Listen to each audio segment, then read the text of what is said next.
So before that, as usual, let us chant this mantra. Tabu kathamritam tapta jivanam kavibhiriritam kalmashapaham sravana mangalam srimadatatam bhuvi grinanti e bhurida janaha. The last time, in the last class, we were discussing a totally different aspect that Sri Ramakrishna was discussing. And one gentleman came, he wanted to discuss about the Jnana Marga, the path of knowledge. So he was quoting from different scripture. And he quoted from Uttar Gita, Agni Deva Dijatiyam. Agni, the fire, is the god for the Brahmanas, Dijati. Muninam Hridi Daivatam. But the Munis contemplate him, the god, within their heart. Pratima Salpabuddhinam. The men of less knowledge, so they worship God in the image. But Sarvatra Samadarshinam. This Sarvatra Samadarshi and the yogis who have attained the same-sightedness, that is the ultimate, same-sighted. Sri Ramakrishna will be discussing this same-sightedness, how it is possible after the complete and perfect realization of the Brahman. So this we will discuss, and we'll see that how the people with different moods, different bhava as we call it, and they are approaching towards God, Sri Ramakrishna adding to the traditional the bhavas, that is 5, he added special one, Santana Bhava, the mood of a child towards God. So that will be the 6th one. We will read that. Here, Sri Ramakrishna, he is discussing about each time Mahima repeated, when that Mahima, as a person who liked that Jnana Marga, because intellectual satisfaction comes. That is the reason. The one of our Swami, he always speaks, and he speaks very well. I heard, I didn't hear him directly, and I have invited him for our retreat. And now onwards, the retreat will be in August, but now onwards people are booking only for his retreat. That's a very good explainer of the Vedanta. So, are they really interested in Jnana? Do they really practice Jnana? I don't know. But one thing is very clear, it gives us satisfaction. Those who are intelligent type of people, educated people, understand the arguments, yukti, it's a very wonderful satisfaction. So that's natural, people are attracted to that. And here, Sri Ramakrishna, he saw the Mahimacharan has come, but Sri Ramakrishna is a true master. He wants to help a person to realize God and always try to guide him in the proper channel. That's why the moment the Mahimacharan going on quoting, and he is quoting from the Shiva Mahima Stotra, he was quoting from different scripture. Finally, he was that Shankaracharya's, he was telling, I am the Shiva, I am Shiva.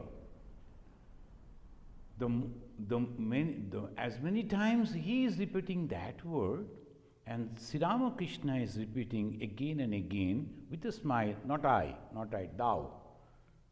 Not I, thou, again and again. I am Shiva. Immediately Sri Ramakrishna with a smile is saying, not I, thou. Why? because adhikari. It is good that we are reading, we are understanding, we are liking, we are explaining, we are discussing. That's one thing. But the spiritual practice is completely different thing. And that is very serious thing. You have to choose that. Sometimes even the students of arts, they go to listen to a great scholar in physics. The long back I attended one banquet. One physicist came and he was explaining everything is physics, and in a wonderful way he was explaining. All people liked him. We felt as if he should continue. So that is a intellectual way. Now, if all of us that day we were sitting over there, if they ask us to go and enroll ourselves as a student of physics, how many will go? I don't know, but the problem is this satisfaction is one thing, but serious pursuit for the knowledge, that depends on your attitude. That is called adhikari. Are you qualified for that? In the Vedanta, they say adhikari tu vidhinam, and they go on continuously for a long, long way, and all these qualities you should have, then only you are adhikari for Vedanta. It's not just study, it's okay, Vedanta study is all right.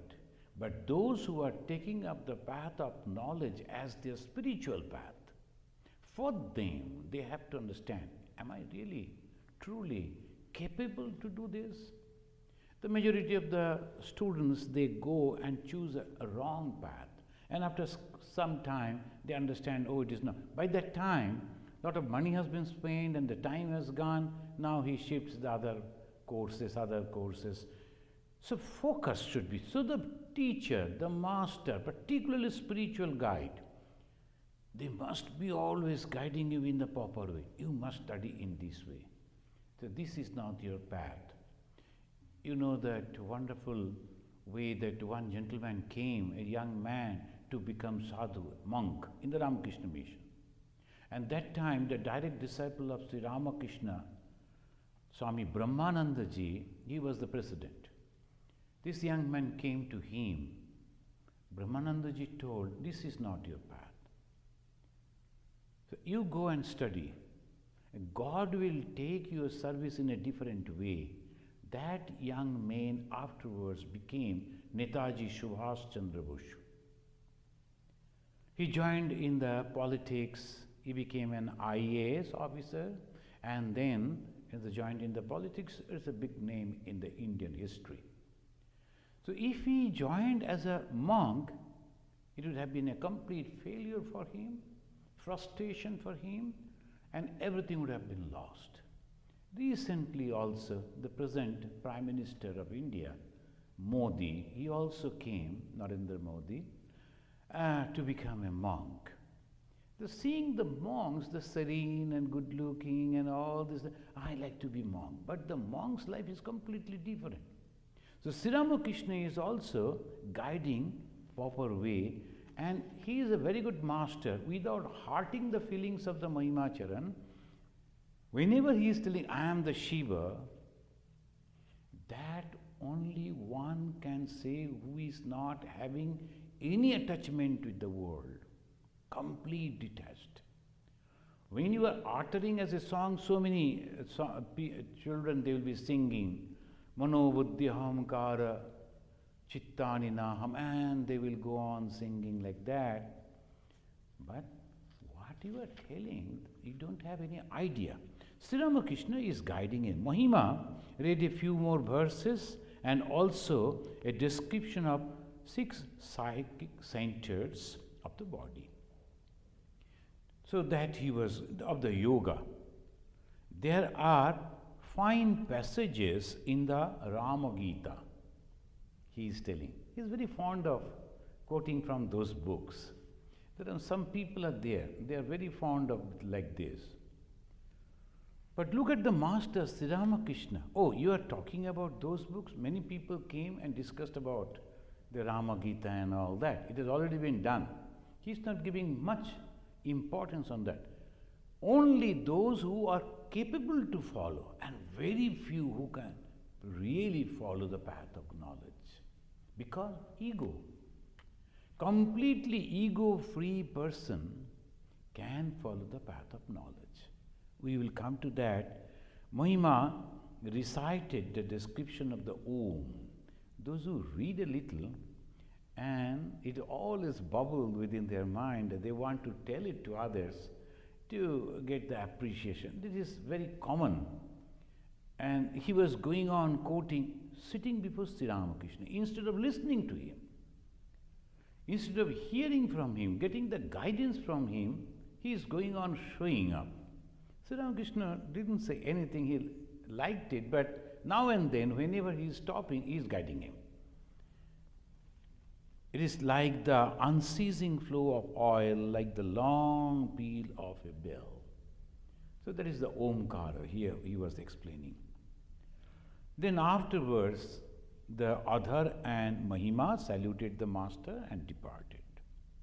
The Sri Ramakrishna to the devotee, the mother has put me in such a mind that I cannot hide anything from anyone. Sharalata, simplicity, the child, they cannot hide anything. Now, Sri Ramakrishna is telling, this is very, Mahimacharan was talking about the jnana. Now, Sri Ramakrishna is telling, we have to mark over here, the mother has put me in such a state. It's not that I am practicing. So, mother, the universal mother, now my ego is completely gone. Whatever I am doing, it is only the divine mother's play. Can you imagine the condition, that is mental condition? Whatever he is doing is nothing but the God's. So mother has kept me in such a state of mind, hiding from anything. I cannot hide anything. Mine is the condition of a child. Rakhal doesn't understand it. And the Rakhal means Swami Brahmananda. He was a young man of 17, 18. He used to stay with the Sri Ramakrishna. He used to help him. But to understand Sri Ramakrishna at that condition, so Rakhal is a son of a very rich person, as a jamindar, as a landlord. So that aristocracy, that in the aristocrat people, they will never speak properly or say everything openly. They don't like it. Even if we are asking someone, how are you, or what are the details of your hair, they don't like. We also don't like. Many a times people are asking, but Sri Ramakrishna is telling, I cannot hide anything like a child. And why it is not that I am just going on telling like that. Mother has kept me into that condition, so I am. So this is very important, and Rakhal doesn't understand. He covers my injured arm, wrapping my body with a cloth, lest others should see my injury and criticize me. The people have the habit to think that even the Jesus, when he was carrying his cross, all over both the sides of the streets, the ordinary people were there, and they were criticizing Jesus. Oh, he is the Messiah. He came and he was claiming that he will be saving us. He cannot save himself. Look at it. Completely misunderstanding. Saving means what? They couldn't understand. They could not understand, but now after 2000 years, people are understanding who was Jesus. So this is what Sri Ramakrishna, he wanted to show, see, I broke my hand. But Rakhal, that Brahmananda, afterwards Brahmananda, he was hiding it and told, don't show it. That what people will think, you are a teacher, you are a spiritual master, you cannot help yourself, now how you will guide others? Sri Ramakrishna is not liking that. I used to sleep in the same room with the Mathur and his wife. Sri Ramakrishna was 32, 35 years old at that time. He was a very young man. But the mind was so simple, just like a father and the mother are sleeping, as if the baby is also sleeping along with them. And they never also felt like that. They felt as if it is their same. And this we are discussing about the condition of the ladies, the women in the 18th century, 19th century, early 19th century. The very orthodox ladies, they will never see any other. So, I mean, the other male. But Sri Ramakrishna, the young man, he is also sleeping with the Mathur and his wife. So that simplicity. Why? No body consciousness. Only my mother. He is living in that way. So I have given the title today's subject as Sri Ramakrishna, the child of the Divine Mother. And this is a very special way he is telling. So Sri Ramakrishna, after the resting and all, he was telling, now and then I become impatient about my arm. I show it to this or that man and ask him whether I shall get well again. That makes Rakhal angry. Why all the time you are asking people? What they will know? Naturally. So, anyone is coming, Sri Ramakrishna asking, what do you think? Shall I get well afterward? How long it will take? It is paining. Rakhal is telling, why you are unnecessarily discussing all these things? But Sri Ramakrishna, he is quoting this and then telling, he doesn't understand my mood. I have marked that word. He doesn't understand my mood. The mood means the complete dependence on the mother. I am a child. And child is just like that. When he is hungry, he never cares whether he is in a other man's house or somewhere. He will cry. And it is the mother and other people, they will run and they will take care of him. The child only wants food. And when the food is there, but then he is happy. Again he starts the playing. He doesn't understand anything because that child means completely free from any bondages.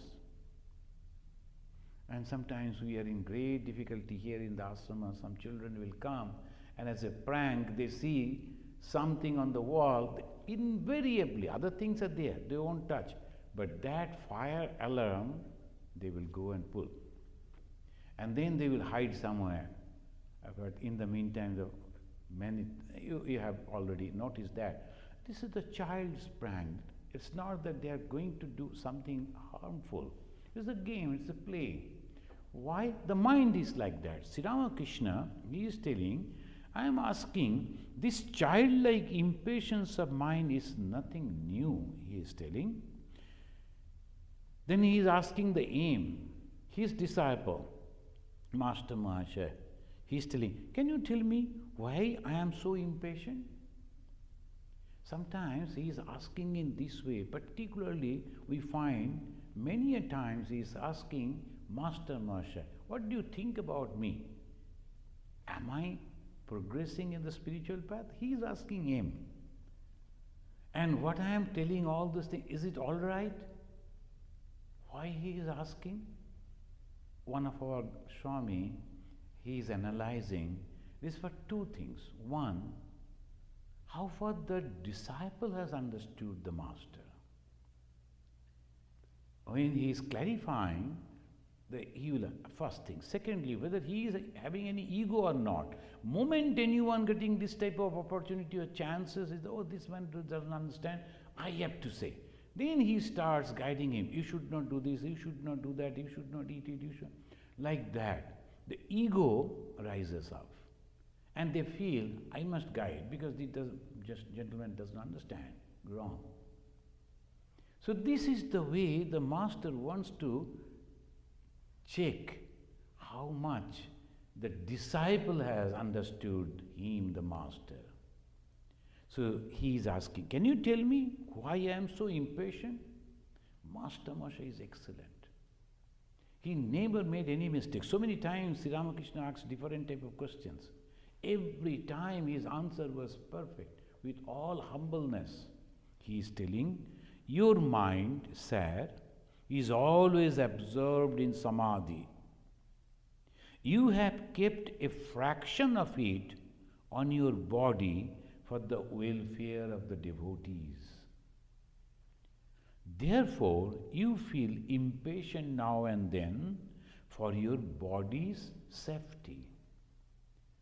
The Sri Ramakrishna, the avatara, his avataran, he is coming because to establish dharma, to guide the human being, to follow the path of righteousness.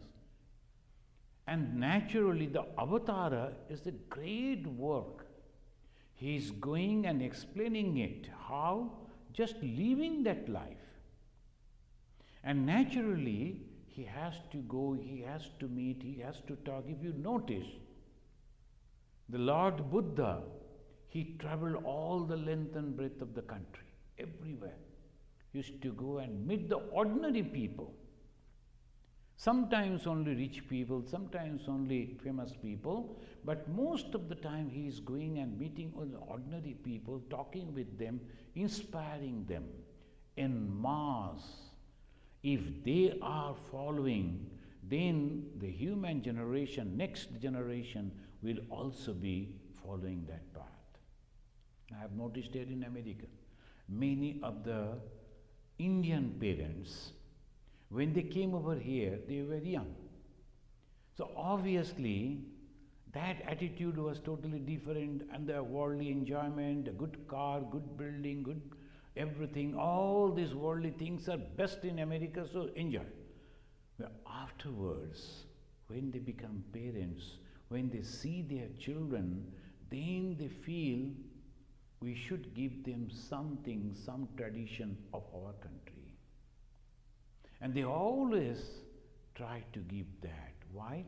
Now they understand that this is the best way to get the solace. Otherwise, my children will suffer. And now the children, they again, young people, not understanding, and then time will come, it will be too late for them to understand it. So there are two things, mind and the physical body. A part of the mind is completely absorbed to satisfy the human but physical needs. And they go on, that's called the worldly thoughts. And they go on doing that. Afterwards they find nothing has given us the peace, happiness, joy, and health too. Then when they understand it is too late, and that time they lose us as because there was no practices, so they lose us the confidence and dissatisfaction comes. So this is the reason, it is the tradition, that's why Swami Vivekananda told culture is the culture that withstands shocks. What is that culture? That knowledge of the truth. The culture through painting, through music, through songs, through all dialogues, everything, always talk about the self, the soul, the God, the eternity. In every society it is there. And that fashion only they grow up. And if they forget that, they suffer afterwards. And when they start suffering, understanding, the very less time is left for that.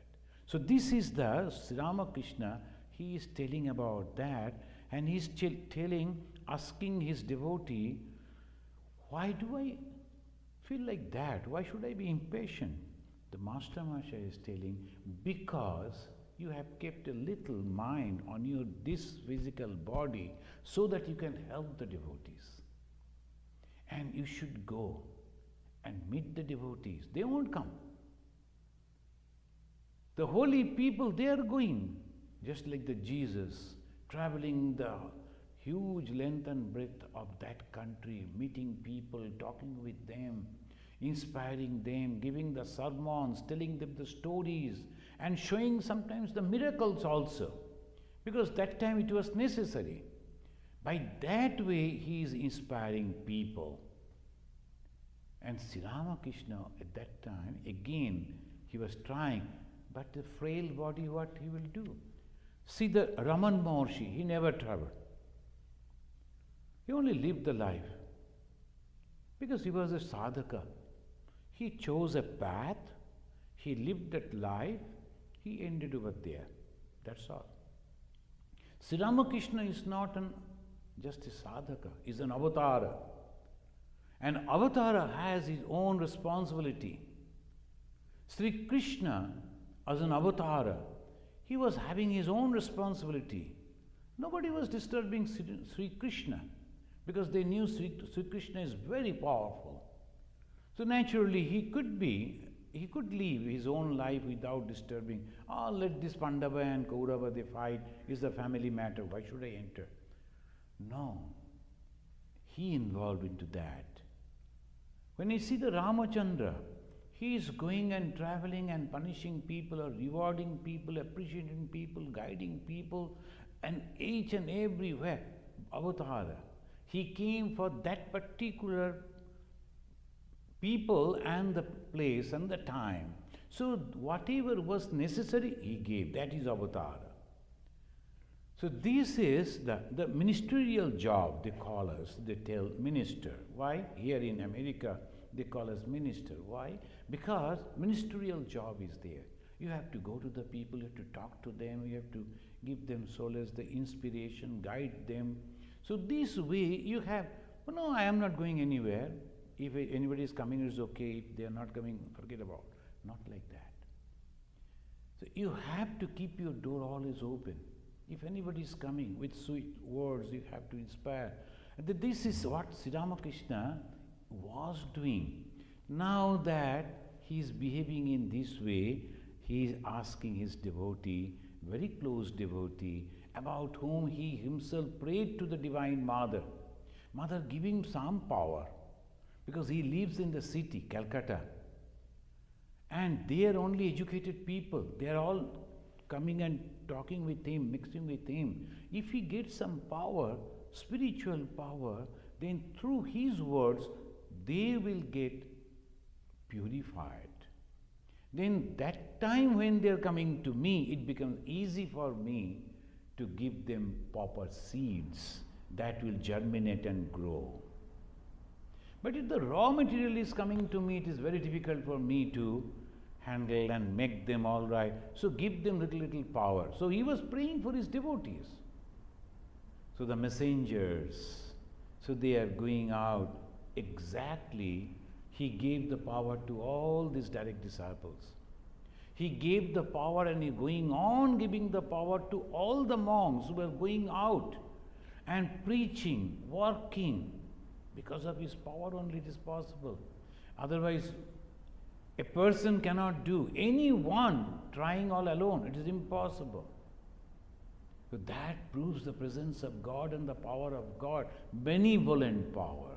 So when the people, I went to Alabama, I talked to the people, not that they're all just villagers and illiterate people, all doctors and engineers and all the professors, and they sit over there for 3 hours, 4 hours, so interested to listen, to learn.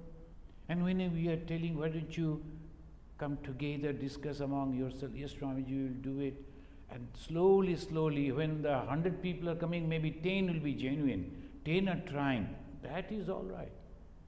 So this way, the spiritual, the administration goes in this way. No force, but love.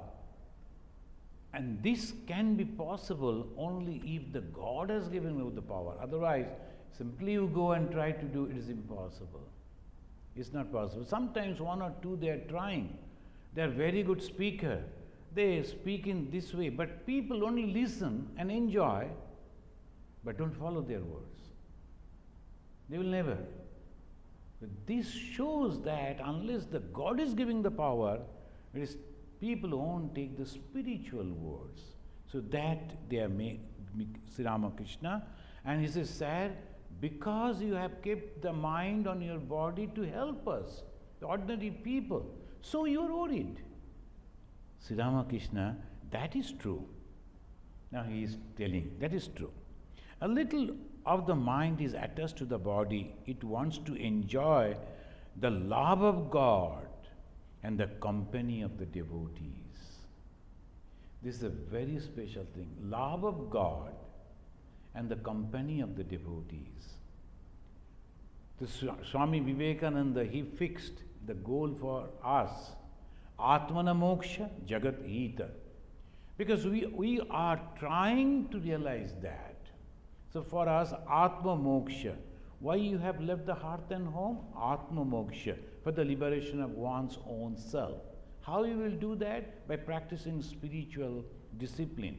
What are the spiritual discipline?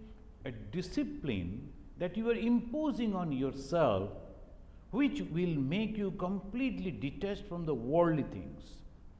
What are the worldly things? Nama and Jasha. Your name and fame, that is the worldly thing. The Jasha, the fame, and people should remember me, people should know about me, so that the Nama and Jasha. Name and fame, these are two worldly things. Where from it comes? From ego. So what is the goal of the spiritual practice? To eradicate that ego. How that is possible? Imposing the godliness instead of I-ness. Thou and not me. This is the one path and easiest path. That is exactly what Sri Ramakrishna is teaching. And Mani Malik told the master about an exhibition that was being held in Calcutta. That is a wonderful spiritual person. Usually the spiritual person, naturally, they don't go.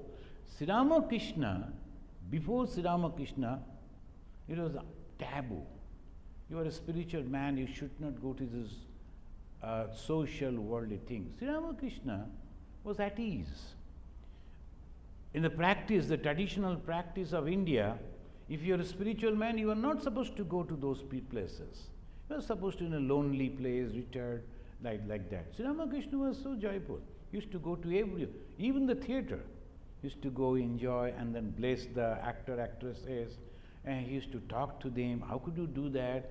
And like that. He will be going and looking at the society people, how they are living. All these things. He used to go house to house to talk to them, to meet to them, a meeting with them. Like this he used to do. Now when they told about this, then Sri Ramakrishna's eyes filled with tears. And he was telling, he described a beautiful image of Jashoda and the baby Krishna on her lap. He was describing, the person was describing that there is an exhibition of dolls and different type of dolls have come, images have come. There is an image, Ma Jashoda and the baby Krishna. He was describing. Sri Ramakrishna's eyes filled with tears because of emotion. Because this particular time Sri Ramakrishna was passing through a child's mood. The moment the child heard about the mother, her affection, her love, remembered the mother, and his eyes are filled with tears. And he was telling, if you were, then when they saw that Sri Ramakrishna's eyes are full with tears, they were consoling him. No, right this moment, your health is not good, otherwise we would have taken you over there. Then Sri Ramakrishna is telling, I shall be able to see everything even if I go. I won't be able to see everything even if I go. Why? Perhaps my eyes will fall on some certain thing and I shall become unconscious. Then I shall not be able to see the rest. Then he is telling, I was taken to the zoological garden. I went into Samadhi at the sight of the lion, for the carrier of the Mother Durga awakened in my mind, and the consciousness like that. He lost that consciousness. He was into Samadhi just by seeing one lion. He went to zoological garden. Instead of seeing all those things, he only saw the lion and went into Samadhi. A little anything suggesting that the god or goddesses, his mind was so much tuned with that. That's why the Master Masha told, you have kept a little portion of your mind on your body. Otherwise, the whole mind is constantly going on merging with that highest form. Friends, those who are trying to meditate, we can understand this. When you are trying to control our mind a little, it is so impossible thing. Now, Sri Ramakrishna exactly opposite. His mind is constantly going and merging with the infinite. It was difficult for him not to go into samadhi. So he was trying hard to keep his mind on these worldly things. I will eat, I will go to meet him, I will take this, I will take that.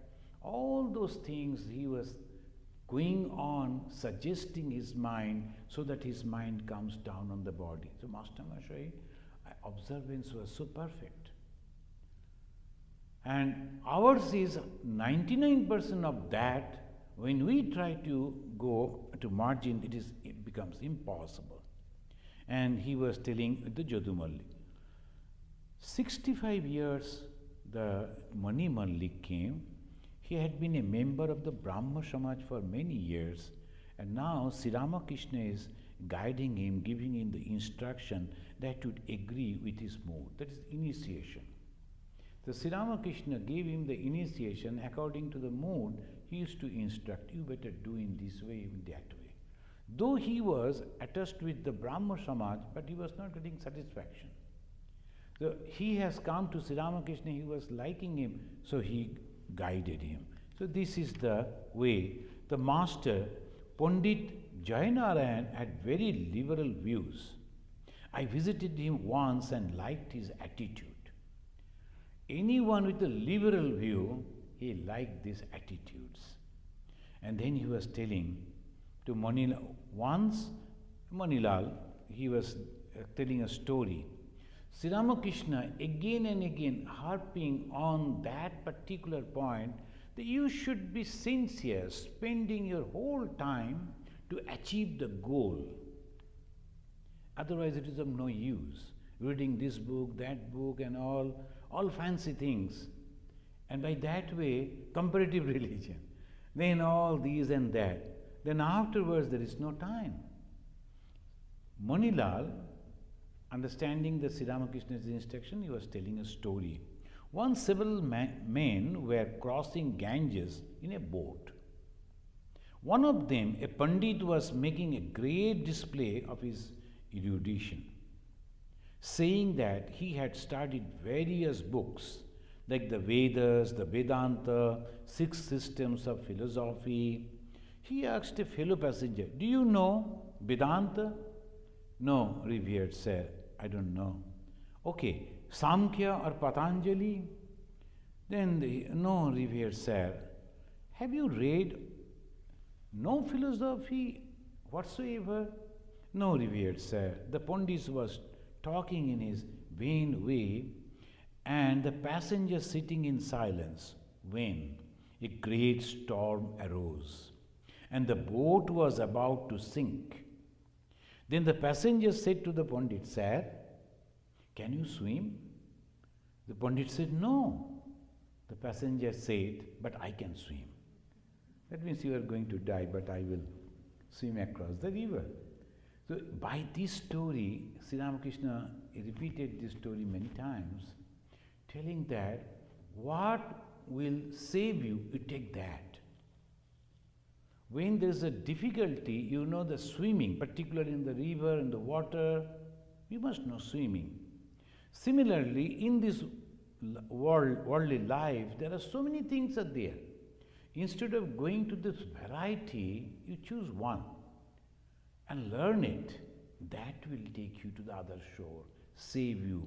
So Sri Ramakrishna was telling this particularly. What will a man gain by knowing many scripture? The one thing needful is to know how to cross the river of the world. God alone is real and all else illusory. So this is very apt-quoted, oft-quoted thing. Again and again, he is giving this. While Arjuna was aiming his arrow at the eye of the bird, he is giving, again quoting from the Mahabharata, Drona asked him, what do you see? Do you see all these kings? No, sir, replied Arjuna. Do you see the tree? No, sir. Do you see the bird? No, sir. What do you see? Only the eye of the bird. Because that I have to shoot my arrow over there, my goal, my target. And that way I'm perfectly set to that, focused. Nowadays the modern English they say, focused on that particular purpose. So he was focused. He who sees only the eye of the bird can hit the mark. Sri Ramakrishna is telling, he alone is clever who sees that God is real and all else is illusory. And to aim, please buy a few fans for our use here. You know, in India it is very hot, a warm place, one area. They usually, the poor people, they use the fan. Fan means made of one type of leaf, big strong leaf. Out of that, it's good looking and there. So he is asking the aim, master merchant. There are so many rich people out there. Sri Ramakrishna didn't take anything from them. He was asking, Master Mahashaya was a teacher. In those days, teacher payment was very low. And he was having a big family too to support from his salary. But he wanted to take from him only. Many a times he took that, and that is called puja. God himself is taking the service from that. It's not that if you have money, God will accept. It is only the devotion, because the aim, Master Mahashaya, was completely devoted. So God himself is taking the puja from him. And to Manilal, look, go and pay a visit to the devotee. It is better to meet the devotees. If the devotees are meeting the devotees, talking and chatting about the God, that is good. We talk about the socializing. We go to the parties and meet the friends and people. What do we actually talk? All kinds of things except God. All different things will be there. And even if we talk about the God of the God people, then comparison. Oh, he is a very good Swami. This is not that way. This is so comparison.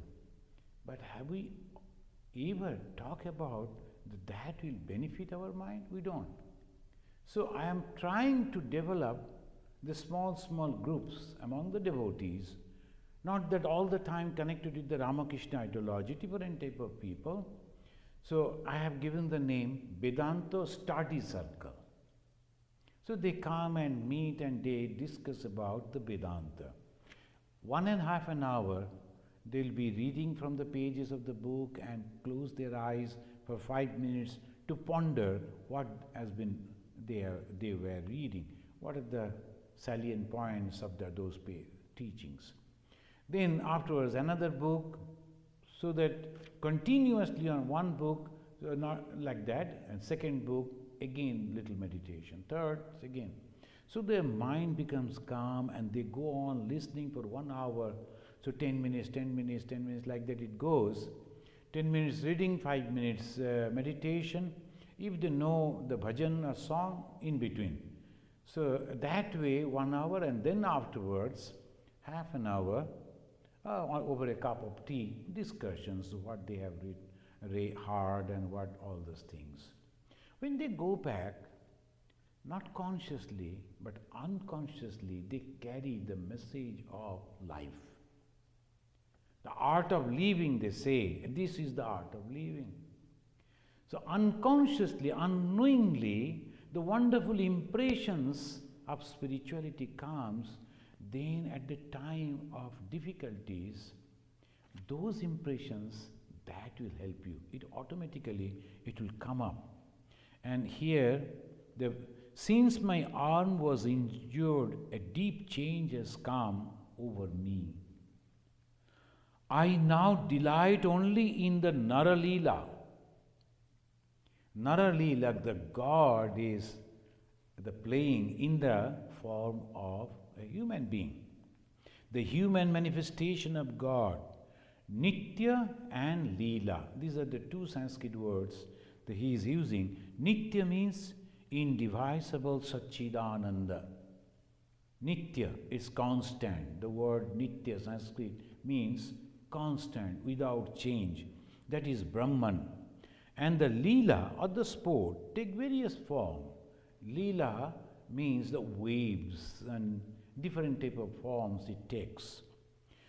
And Leela is the Leela of the deities, Leela of the man, Leela of the universe. Whatever it go, we see all around is the divine play of the God. In the Bhagavad Gita also, Sri Krishna, he is mentioning in one place, Abhojananti mam mudha manushim tanum asritam param bhavam. The God has taken the human form, that is the highest manifestation. Any human, he can think that today I am trying, but someday I'll be like that. That is called Parama Bhava, the highest manifestation, highest condition. God is so close to us. I can see Him, I can hear His words, I can touch Him, I can serve Him. I can be in the company, so easy. Parama Bhava, highest form. Parama means highest. And this Parama Bhava, but Mudha, egoistic people, they do not understand it. Abhojananti, they do not understand it. So that Sri Ramakrishna is telling, it is God Himself who is sporting in the form of man. It is He alone who has become Mani Mallik. He was talking with that man. He has become you. He and the Shikhs, they teach us, thou art Satchidananda. Sri Ramakrishna, though he didn't attend any school, never read the scripture or any books, but he used to go and listen. So he learned almost everything, the Christianity, Islam, Sikhism, to some extent Buddhism, of course all the paths of Hinduism.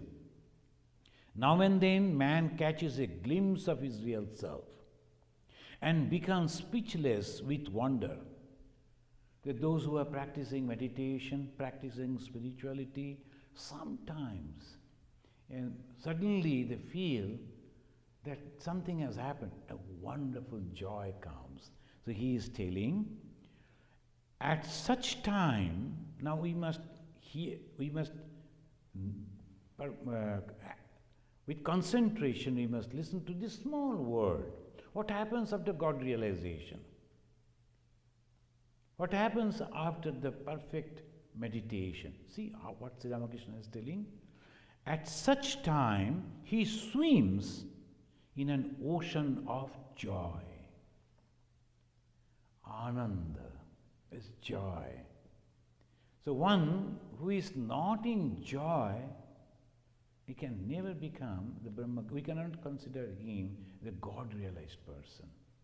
A person who is having the hankering cannot be a God-realized soul. And that is why we find the majority of truly God-loving people are not having the families. The moment there is a family, husband, wife, son, the daughter, the relation, obviously a part of mind will go, because this is the thing. I have seen the mothers, if you give something good, they will eat a little and then carry that for their children. Obvious.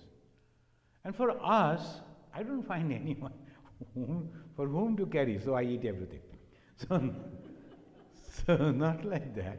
But this way is to completely detached way one can enjoy. So, but joy will come. And notice that. There cannot be. The same thing has been described in the Adhyatma Ramayana. Sri Ramakrishna is Narada said, O Rama, all men are thy forms, and it is Sita who has become all women. Why do people worship virgins? All women are so many forms of the Divine Mother.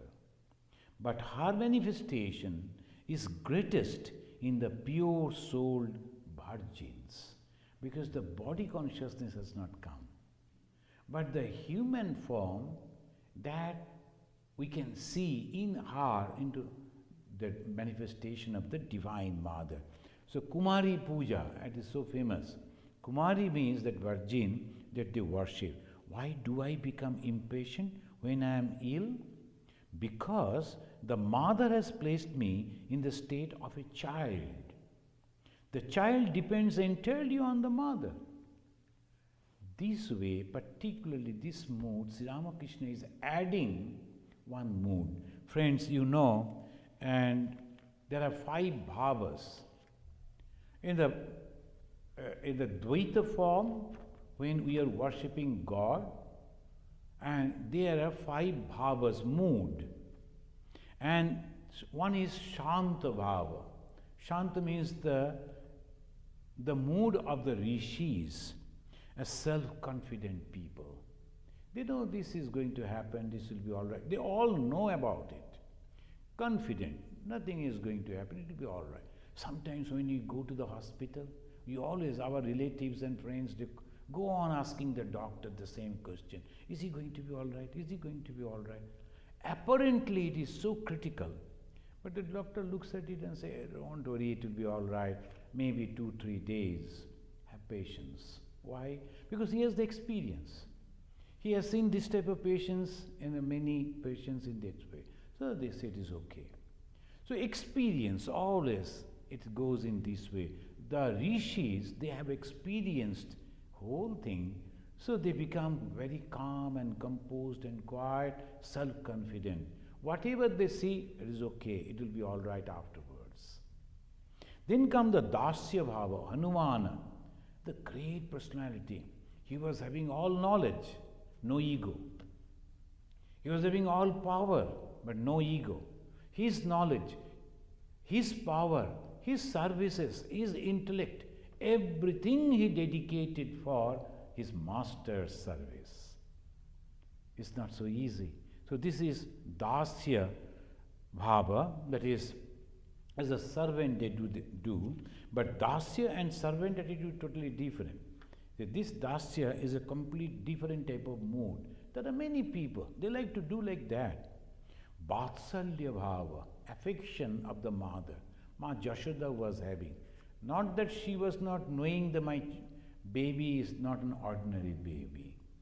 But at the same time, her motherly affection always used to prompt her, I must have to take care of my baby, otherwise what will happen to him? So that is called Yashoda. The mothers are always having that. So the affection that already is there in the heart of the mother, now directing towards God. So we put the cover on the God and say, now it is very cold, we should not put on the fan. Even by mistake, they come and they check the fan is on or not. That is called motherly love. And they must be taking very careful. And when in the morning they come and they slowly they'll be singing, now get up, Thakur, you have to, Thakur is God, is always awake, he cannot sleep, because it is the consciousness always awake. But mother feels, my baby is sleeping. He comes and then slowly gives something, water to wash the mouth, and then this and that, change the dress, and then give the little food. And now you see people are coming, they like to talk to you, you have to, like this they are treating. That is called Vatsalya. Sakhya Bhava, friendly way, that's Arjuna. There is no distinction. Oh, you are my master, you are not like that. Just friendly way. Hey, how are you? And they say, Buddhi. How are you, Buddhi? Like that. So you can also talk to God. Same way, if you have that pure consciousness that God is my friend, I have every right to talk to him. And this is the beauty of the Hinduism. Even you can think God as your own lover, as your own husband, or like that Madhura Bhava as Radha was having towards God. Sri Ramakrishna is adding one, and this is purest form, and he said Santana Bhava. In this line, as we read, that now Mother has kept me in this mood, Santana Bhava. What do we need in this? One thing, faith in the existence of God. This is first. Second, self-negation. I don't know anything, my mother knows. And complete dependence on the mother. What shall I do? I will go and ask the mother. And third, same-sightedness. When we are practicing that, there is no difference. My mother in every being. So that is the main way, the Santana Bhava. I always feel it's a unique thing that Sri Ramakrishna has introduced. For all the other bhavas, you have to practice. You have to be careful that my master, my lover, my friend, my God should not be disturbed through my behavior. But exactly opposite is a baby, the child, the son, the daughter, never cares whether the father will be angry or not. He goes and demands, you give me this, you give me that. And he goes out. Then the mother runs and says, outside is cold, take care of your warm clothing, this, that. Mother and the father, they are taking care. They always, when they're crossing the road, they will take care. The child never. Any time he likes to run, they'll be holding his hand and taking care that he is not meeting any accident. Exactly that way, without doing anything. Only having faith in God, that God is there, I am His child, and I need not to worry about anything. That is exactly what Sri Ramakrishna is introducing and practicing himself, the child of God. Thank you, friends. Now let us chant this mantra and we conclude. Niranjanam nityam anantarupam bhaktanukampa dhrita vigraham vai Ishavataram Parameshamidyam Tam Ramakrishnam Shirasa Namamaha.